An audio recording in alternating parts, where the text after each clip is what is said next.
తెలుగు రాష్ట్రాలతో పాటు కర్ణాటకలో ప్రస్తుతం భారత ఎన్నికల సంఘం అత్యంత ప్రతిష్టాత్మకంగా చేపట్టిన స్పెషల్ ఇంటెన్సివ్ రివిజన్ ప్రక్రియ జోరుగా సాగుతోంది. నకిలీ ఓట్లు, డూప్లికేట్ ఓట్లను ఏరి పారేసి కేవలం అసలైన ఓటర్లను మాత్రమే జాబితాలో ఉంచడమే ఈ ప్రత్యేక డ్రైవ్ ముఖ్య ఉద్దేశం. బూత్ స్థాయి అధికారులు ప్రతి ఇంటికి తిరిగి ఫారాలు పంపిణీ చేసి వివరాలు సేకరిస్తూ ఓటర్ల లిస్టును క్లీన్ చేసే పనిలో నిమగ్నమయ్యారు. ఇలాంటి తరుణంలో బీఆర్ఎస్ నేత కల్వకుంట్ల కవిత హఠాత్తుగా మీడియా ముందుకొచ్చి ఈసీ, కాంగ్రెస్ ప్రభుత్వంపై ఆరోపణలు గుప్పించడం ఇప్పుడు రాజకీయ వర్గాల్లో హాట్ టాపిక్గా మారింది.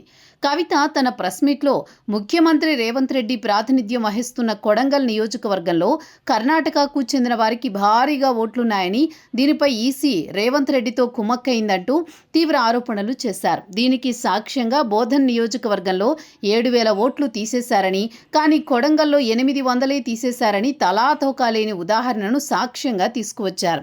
అటు ఆంధ్రప్రదేశ్లో ఓటు ఉండి ఇటు హైదరాబాద్లో డూప్లికేట్ ఓట్లు కలిగి ఉన్నవారి ఓట్లను తక్షణమే తొలగించాలని ఆమె డిమాండ్ చేశారు. అయితే కవిత లేవనెత్తిన ఈ అభ్యంతరాలు దొంగ ఓట్ల లొసుగులను సరిచేయడానికే కేంద్ర ఎన్నికల సంఘం దేశవ్యాప్తంగా ఈ సర్ ప్రోగ్రాంను డిజైన్ చేసింది. విచారణ ప్రక్రియ ఇప్పుడిప్పుడే మొదలవుతుంటే కవిత అప్పుడే ఇంతలా కంగారు పడ్డం వెనుక రాజకీయం ఏంటి అనే ప్రశ్నలు వినిపిస్తున్నాయి. ఈ స్పెషల్ రివిజన్ ద్వారా 2 రాష్ట్రాల్లో ఓట్లు ఉన్న వలస ఓటర్లు, బహుళ ఓట్లు కలిగిన వారి పేర్లు భారీగా తొలగిపోయే అవకాశం ఉంది. ముఖ్యంగా గ్రేటర్ హైదరాబాద్ పరిధిలోనూ సరిహద్దు నియోజకవర్గాల్లోనూ ఉండే బోగస్ ఓట్లను ఏరివేయనున్నారు.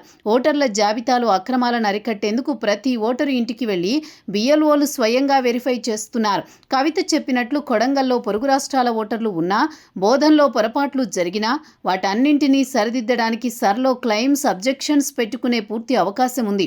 చట్టబద్ధమైన ఈ ప్రక్రియను వాడుకోకుండా క్షేత్రస్థాయి పరిశీలన ముగియక ముందే కవిత మీడియా వేదికగా ఇంతలా కంగారు పడుతూ రాజకీయం చేయడం చూస్తుంటే ఇందులో నిజాయితీ కంటే కూడా పొలిటికల్ మైండ్ గేమే ఎక్కువగా ఉందనే వాదనలు గట్టిగా వినిపిస్తున్నాయి.